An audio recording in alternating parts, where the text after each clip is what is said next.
నమస్తే. Welcome to Andhra Prabha. నేను రఘునందన్. పాకిస్తాన్ పూర్తిగా దాని బతుకు అడకత్తెరలో పోకచెక్కలాగైందనే జెప్పాలి ఇప్పుడు. ఒకవైపు ఆఫ్ఘనిస్తాన్, మరోవైపు భారత్.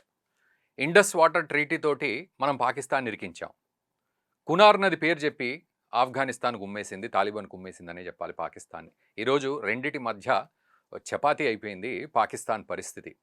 రేపటి రోజున జూడండి మీరు, ఆఫ్ఘనిస్తాన్ కట్టబోతున్న కునార్ డ్యామ్ తర్వాత పాకిస్తాన్ పరిస్థితి ఎంత దారుణంగా ఉంటుంది. నిజానికి పెహల్గామ్ అటాక్‌కి సంబంధించి మనము దానికి వెంటనే కౌంటర్ అటాక్ ఏం చేశామంటే, ఫస్ట్ ఇండస్ వాటర్ ట్రీటీని నిలిపివేస్తున్నాము అని చెప్పి చెప్పడం జరిగింది.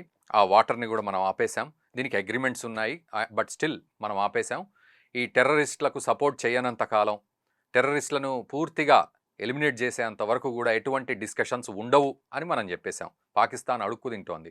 మొన్నటికి మొన్న అక్కడ వరదలొచ్చినా కూడా పాకిస్తాన్‌లో ఈ ఇండస్ వాటర్ ట్రీటీలో భాగంగానే కావాలనే ఈ నదిని ప్రవహించేలా చేశారు. ఎక్కువ నీళ్లు వదిలేశారు పాకిస్తాన్ వైపు. అందుకే మాకు అదొచ్చింది, ఫ్లడ్స్ వచ్చాయని చెప్పి పాకిస్తాన్ చెప్తోంది. ఇప్పుడు మనం ఈ వీడియో, ఇది నిజంగా ఒక కీలకమైన video and interesting video.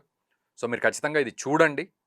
Kunar నదికి సంబంధించి ఆఫ్ఘనిస్తాన్ ఎట్లాంటి ప్లాన్ వేసింది పాకిస్తాన్ మీద, తర్వాత ఏం జరగబోతోందనేది ఈ వీడియోలో నేను చెప్తాను. అండ్ ఈ వీడియో చూసిన తర్వాత మన మిత్రులకు కూడా ఖచ్చితంగా షేర్ చేయండి. సో ఈలోపు మన ఛానల్ని సబ్స్క్రైబ్ కూడా చేసుకోండి.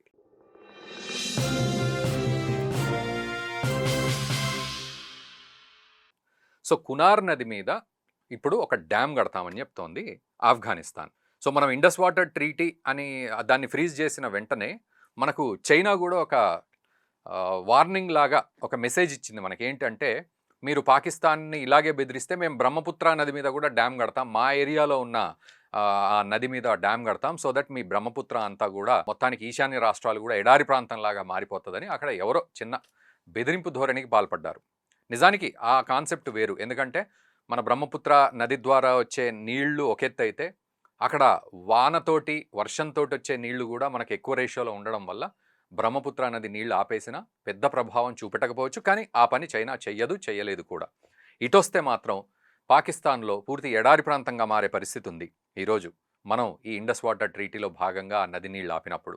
అండ్ అటువైపు కునార్ నది. నిజానికి కునార్ నది మరి ఎక్కడ పుట్టింది, ఎక్కడి నుంచి అది బయలుదేరి పాయలాగా వస్తోంది, ఎక్కడ కలుస్తోంది అనేది ఒక చిన్న రిప్రజెంటేషన్ మనం మాట్లాడుకుంటే మనకు ఒక రఫ్ ఐడియా వస్తుంది. సో నిజానికి హిందూకుష్ మౌంటైన్స్లో మొత్తానికి హై రేంజ్ మౌంటైన్స్ ఏవైతే ఉన్నాయో, కొండలు, మంచు కొండల ప్రాంతం, అక్కడి నుంచి ఆ కునార్ నది స్టార్ట్ అయ్యి అక్కడి నుంచి మెల్లిగా పాకిస్తాన్ ప్రాంతంలోకి, అంటే ఫస్ట్ ఆఫ్ఘనిస్తాన్ ప్రాంతంలోకి ఎంటర్ అయింది. ఇది నిజానికి పాకిస్తాన్ దగ్గర ఉన్న ప్రాంతమే. చిత్రాల్ నది అంటారు ఈ కునార్ నదిని పాకిస్తాన్లో. సో ఆ ప్రాంతంలో స్టార్ట్ అయినప్పటికీ వెంటనే ఆఫ్ఘనిస్తాన్లోకి ఎంటర్ అయింది. ఆఫ్ఘనిస్తాన్లో దాదాపు 480 నుంచి 500 కిలోమీటర్ల రేంజ్ అని చెప్తున్నారు ఈ కునార్ నది. అందులో ఎక్కువ శాతం ఆఫ్ఘనిస్తాన్లోకి వెళ్ళిపోయి మళ్ళీ ఇది ఖైబర్ పఖ్తుంఖ్వా ప్రాంతంలో అక్కడ మళ్ళీ పాకిస్తాన్లోకి ఎంటర్ అవుతుంది. సో చిత్రాల్ నది రూపంలో ఎంటర్ అవుతుంది. అయితే ఈ ఆఫ్ఘనిస్తాన్లో ఈ నదినంతా వాడుకుంటూ, ఆ నీళ్లను పూర్తిగా వాడుకుంటూ చివరికి జలాలాబాద్కి అవతల ఒక డ్యామ్ కడదామని చెప్పి ఆఫ్ఘనిస్తాన్ డిసైడ్ అయింది. ఈ డ్యామ్ కట్టిన వెంటనే ఈ పాకిస్తాన్ ఖైబర్ పఖ్తుంఖ్వా లాంటి ప్రాంతంలోకి ఎంటర్ అవ్వడానికి ఆ నీళ్లు తగ్గిపోతాయి. సో బేసిక్గా కూడా ఈ నీళ్ల పరిస్థితి ఎట్లా ఉంటుందంటే, సీజన్ని బట్టి అవి మారుతూ ఉంటాయి, డ్రై అవుతూ ఉంటుంది, తర్వాత నది ప్రవాహం గట్టిగానే ఉంటుంది. సో ఈ రకంగా చూస్తే ఎప్పుడు చూసినా కూడా ఈ డ్యామ్ కనుక కడితే పాకిస్తాన్కు నీటి చుక్క రాదనే చెప్పాలి. సో ఖైబర్ పఖ్తుంఖ్వా లాంటి ప్రాంతం.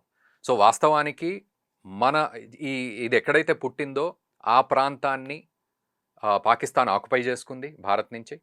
అండ్ ఎక్కడైతే ఈ చిత్రాల్ నది అనుకుంటూ మళ్ళీ ఖైబర్ పఖ్తుంఖ్వా లాంటి ప్రాంతం వచ్చిందో, సో ఈ ప్రాంతం సపరేట్ కావాలని కోరుకునే ప్రాంతాల్లో ఇది కూడా ఉండడంతో ఏ రకంగా చూసినా ఇక్కడ డ్యామ్ కట్టిన తర్వాత ఇప్పుడు పాకిస్తాన్ మొత్తం లాస్ట్కు అంటే మొత్తానికి అసలు ఎడారి ప్రాంతంలాగా మారే పరిస్థితి అయితే ఉంది. చాలా ఏరియాస్ ఎడారిగా మారే అవకాశం ఉంది. ఎందుకంటే ఆఫ్ఘనిస్తాన్ కనుక ఇలా డ్యామ్ కడితే ఖచ్చితంగా నదీ ప్రవాహం అనేది ఉండదు.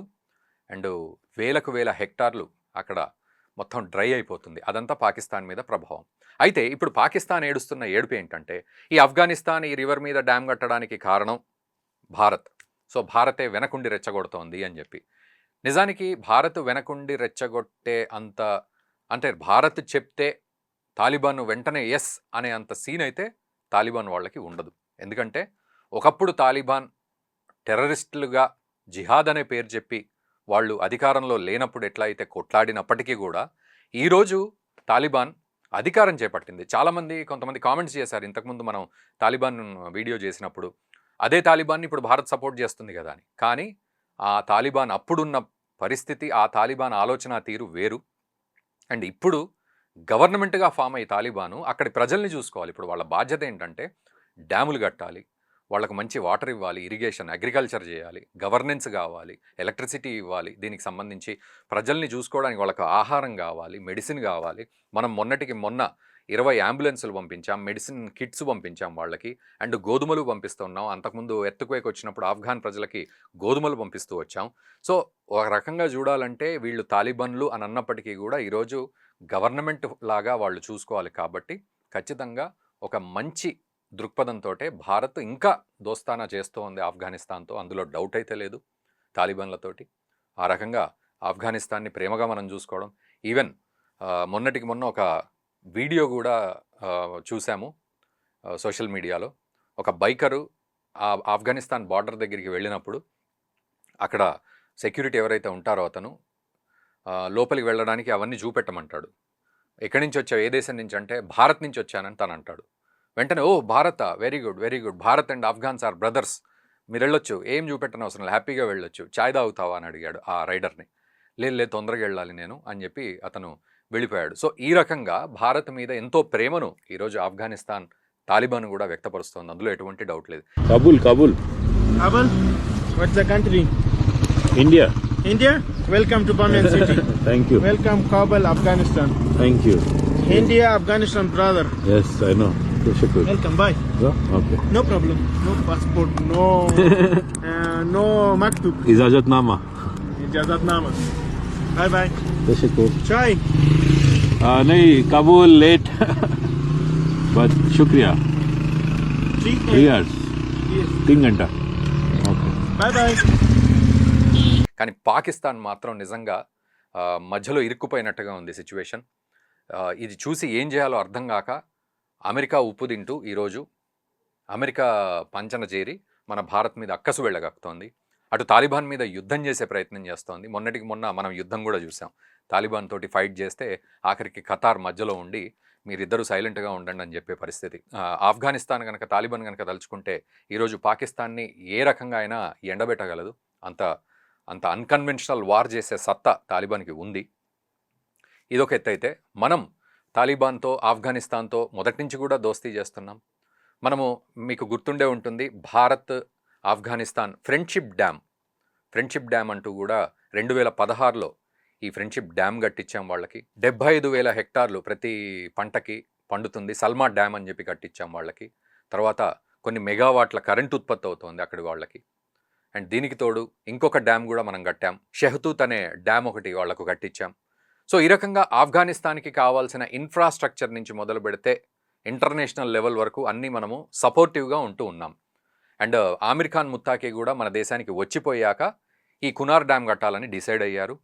అక్కడ సుప్రీం లీడర్ ఎవరైతే ఉంటారో తాలిబాన్కి, అతను మొత్తానికి డిక్లేర్ చేశాడు నేను కట్టి తీరుతామని చెప్పి. ఆ కట్టి తీరే క్రమంలో లోకల్ కంపెనీస్కి ఆర్డర్ చేశారు ఆయన. సుప్రీం లీడర్ అఖున్జాదా అంటారు ఆయన పేరు. సో అతను అక్కడ లోకల్ కంపెనీస్కి ఆర్డర్ చేశారు. ఈ లోకల్ కంపెనీస్ ఏదైనా దేశంతో టైఅప్ అవ్వచ్చు, ఐదర్ భారత్తో టైఅప్ అవ్వచ్చు, లేదా చైనాతో టైఅప్ అవ్వచ్చు, లేదా ఇరాన్తో ఇట్లా టైఅప్ అవ్వచ్చు. సో ఈ ఛాన్సెస్ ఉన్నాయి. బట్ పాకిస్తాన్ మన మీద ఆ నెపాన్ని నెట్టడం, ఈ డ్యామ్ కడుతుంది ఆఫ్ఘనిస్తాన్ కేవలం భారత్ వల్ల అని నెపం కట్టడం మాత్రం అందులో ఎటువంటి నిజం అయితే లేదు. రేపటి రోజున చైనా కూడా వచ్చి ఆ డ్యామ్ కట్టే అవకాశం ఉంటుంది. అఫ్కోర్స్ భారత్ కూడా టైఅప్ చేసుకుంది. ఏమిటి అంటే ఇక్కడ కీలకమైన అడుగు, బగ్రామ్ బేస్ విషయంలో భారత్ ఇన్వాల్వ్మెంట్ ఉంటుంది అనే విషయాన్ని మాట్లాడుకోవడం జరిగింది. దీనికి తోడు ఆఫ్ఘనిస్తాన్లో అగ్రికల్చర్ కావచ్చు, హైడ్రో పవర్ ప్రాజెక్ట్స్ కావచ్చు, లేదా ఎనర్జీ రెన్యూవబుల్ ప్రాజెక్ట్స్ కావచ్చు, మైనింగ్ కావచ్చు, మెడికల్ కావచ్చు, దీనికి తోడు ఇన్ఫ్రాస్ట్రక్చర్ అండ్ వాటర్ మేనేజ్మెంట్, ఇవన్నింటినీ కూడా ఆఫ్ఘనిస్తాన్తో పంచుకుంటోంది. ఆఫ్ఘనిస్తాన్కి కావాల్సిన ఈ కాన్సెప్ట్స్లో భారత్ సహకారం అందిస్తాను అని చెప్తోంది. దెబ్బకి పాకిస్తాన్కు గొంతులో వెలక్కాయబడింది. ఈవెన్ రేర్ ఎర్త్ మినరల్స్ విషయంలో కూడా భారత్ ఒక అడుగు ఆఫ్ఘనిస్తాన్తో ముందుకేస్తోంది. తాలిబాన్ కూడా మీరు హ్యాపీగా మైనింగ్ చేసుకోండి, దానికి తగ్గ మాకు కావాల్సినది మాకు ఇచ్చేసేయండి అని చెప్పి చెప్తోంది. అండ్ ఈవెన్ పక్కనున్న తజికిస్తాన్ తోటి కూడా ఆఫ్ఘనిస్తాన్ ఈరోజు బార్డర్ ఇష్యూస్ని రిజాల్వ్ చేసుకుంటోంది. ఈ తజికిస్తాన్ అనేది కీలకమైన ప్రాంతం. రాబోయే రోజుల్లో మరొక వీడియోలో నేను మీకు అందిస్తాను. తజికిస్తాన్ ఎందుకు ఆఫ్ఘనిస్తాన్కి ఈవెన్ భారత్కు కూడా కీలకమైన ప్రాంతం అనేది రాబోయే వీడియోలో సందర్భాన్ని బట్టి మనం దాని గురించి మాట్లాడుకుందాం. ఇప్పుడే అవసరం లేదు. అండ్ పాకిస్తాన్కి మాత్రం ఇది ఒక పెద్ద దెబ్బ అనే చెప్పాలి. ఇక ఈ దెబ్బతో ఈరోజు పాకిస్తాన్ అటు చైనాకి కాకుండా, ఆఫ్ఘనిస్తాన్కి కాకుండా, భారత్కి కాకుండా అమెరికాకు అంటగాగుతోంది. రాబోయే రోజుల్లో మరి పాకిస్తాన్ ఈ డ్యామ్ వల్ల ఎడారి ప్రాంతంగా మారుతుందా? ఇటు ఇండస్ వాటర్ ట్రీటీ, అటు కునార్ డ్యామ్ రెండు వైపులా ఆఫ్ఘాన్ అండ్ భారత్ ఒత్తుతుంటే పాకిస్తాన్ మధ్యలో పచ్చడయ్యే పరిస్థితి ఉందా? ఇది మీరు కామెంట్ చేయొచ్చు. దీనికి తోడు ఆమిర్ ఖాన్ ముత్తాకి మన దగ్గరికి వచ్చినప్పుడు ఆయనకు మంచి గౌరవం దొరికింది. దియోబంద్ ఆయన వెళ్ళినప్పుడు ఎంతోమంది అక్కడ ముస్లింలు ఆయనకు సాదర ఆహ్వానం పలికారు. ఇదొక ఎత్తు అయితే ఆయన ఒక డైలాగు పాకిస్తాన్కి చెప్పారు. అక్కడేదో కాబుల్లో బాంబు వేలిందంట అంటే ఆయన ఒక్క మాట అన్నారు, ఆఫ్ఘాన్ తోటి తాలిబాన్తో పెట్టుకుంటే ఏం జరుగుతుందో ఒక్కసారి యూకేని అడగండి, తెల్లోళ్ళని అడగండి, తర్వాత రష్యాని అడగండి, ఏం జరుగుతుందో మీకు తెలుస్తుంది అని చెప్పి పాకిస్తాన్కి వార్నింగ్ ఇచ్చారు. ఆ తర్వాత 2 రోజులు గొడవ కూడా అయింది. మళ్ళీ మధ్యలో ఖతార్ వచ్చి సీజ్ ఫైర్ కూడా చేసింది. ఆ తర్వాత పాకిస్తాన్ మళ్ళీ సీజ్ ఫైర్ని బ్రేక్ చేసేస్తే ఆఫ్ఘనిస్తాన్ మళ్ళీ దానికి ఆన్సర్ ఇచ్చింది. ఏదేమైనా ఈరోజు ఆఫ్ఘనిస్తాను, తాలిబాను మనకంటే నీచమైన వాళ్ళు అని పాకిస్తాన్ ఏ రకంగా అయితే డిగ్రేడెడ్గా చూసిందో, ఈరోజు అదే ఆఫ్ఘనిస్తాన్, అదే తాలిబాన్ పాకిస్తాన్ కంట్లో పడవడానికి రెడీ అయింది. మరి దీనిపై పాకిస్తాన్ పరిస్థితి ఎలా ఉంటుందో ఒక్కసారి మీరు కామెంట్ చేయండి.